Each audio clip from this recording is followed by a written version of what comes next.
How to fix this phone number cannot be used for verification. Hello everyone, this is Max. Welcome back to another tutorial video. So let's dive right in without wasting any time. So there can be many reasons due to which you are unable to add the phone number for the verification process.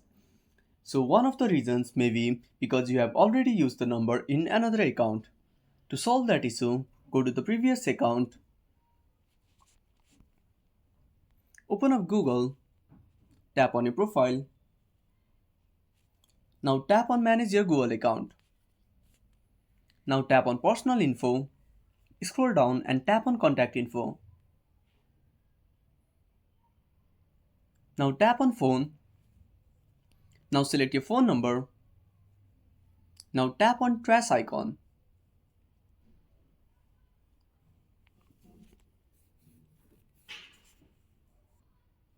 Now click on remove number.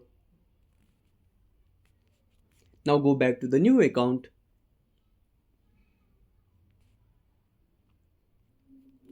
Now scroll down and tap on contact info.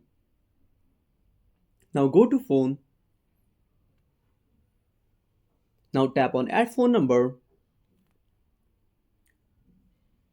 Now enter your password and enter your phone number to continue. I hope this should fix your issue. So that's it. Thanks for watching. Make sure to subscribe our channel and hit the bell icon. See you in the next video.